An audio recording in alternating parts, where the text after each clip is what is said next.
Man, I don't know what's up with these Walmart giants. They go from being like, oh, this is really cool to and then back to really cool, like month to month. It's crazy. It's crazy zigzag.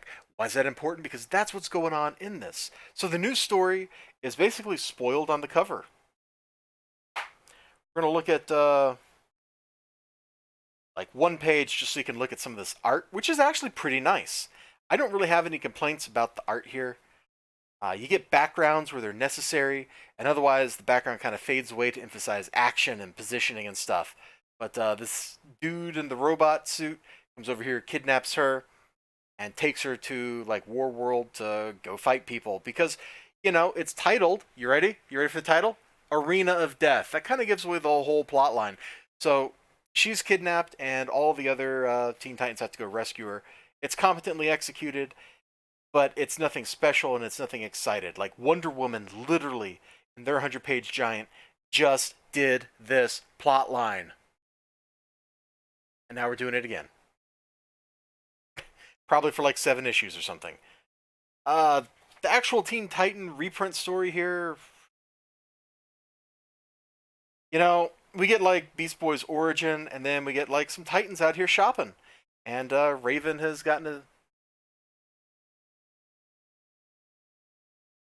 I'm not going to finish that. You know, daddy issues are a real thing, aren't they? That's all I'm going to say on that topic. All right, moving on. She's not the only one that got a tat because Kid Flash got one. Oh, little JK, it faded away already because his body healed.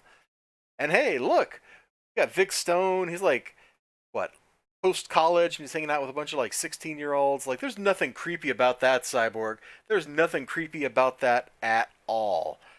Uh, this issue really didn't do anything for me, except for this stuff with confronting Batman. Give me his address, and I'm out of your Cal. Batman, this is Superboy. Batman, no. Best part of the book. Next to the tramp stamp, and apparently Garfield's like losing his powers or something, and whatever. I don't care.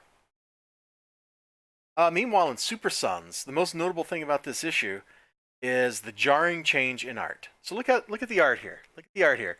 It's a fairly realistic looking, if you can call any drawn art like this realistic, kind of style. Like, these people are built like humans. They have the right proportions. They're making human-like faces.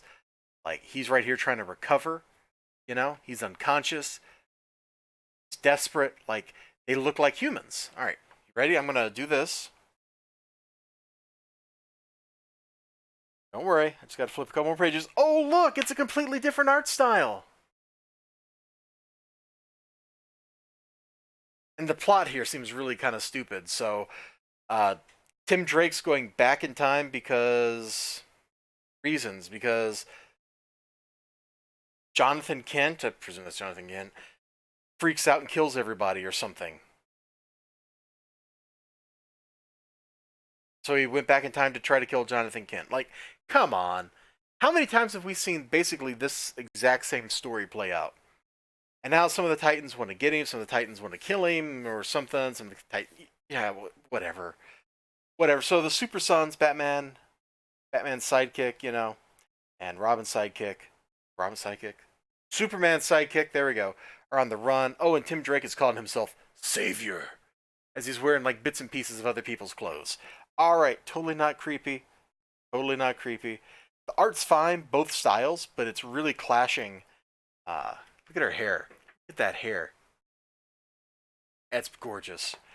It really clashes. And the sideways story, man, I would swear there's only one artist on this book, but at the same time, the art in places, and maybe it's different colorists, is all it is.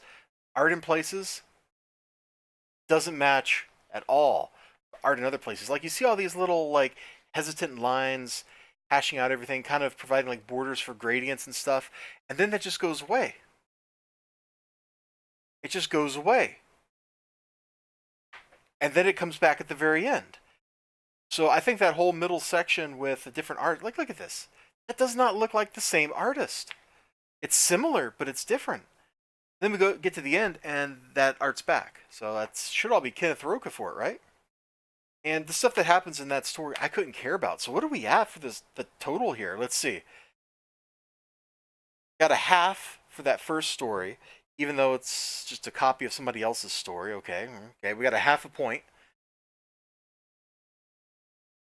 The actual Teen Titans story, I'm rating that basically a 0. That didn't interest me at all. The well, the other Superboy and Robin and Super Sons seems kind of played out. Not doing a lot for me. Like, I don't see what you can do that's new or innovative with that story because it's been done before. That story has absolutely been done before. Multiple times. Probably multiple times by just DC Comics. Thematically, it's old hat. Oh, the hero is now the villain, is actually the hero, here to save the world from post-apocalyptic future that only he knows about. You know, it's like, whatever. And the Sideways story just did not do anything for me. So we have half of a good story in this book. I gotta say, unless you're really invested in these characters, which I'm not, you should probably avoid this book. It doesn't do much. It doesn't give me. There's not a whole lot of jam here. It's not bad. Like, I guess that's the thing. It's never really bad. Let's give it like 1 out of 4. Let's give it 1 out of 4 goods. Because I think between the other 3 stories, there's some really competent art and stuff in them. And it's unfair to rate them as just flat out bad, because that's not true. That's not true. That's me being mean. So let's just call it like, it's okay. It's not terrible. It doesn't pass my threshold of good. It just exists. Yeah, that's my word on Titans 100-page comic giant number 6. Yeah, it's okay. Inspiring review right there.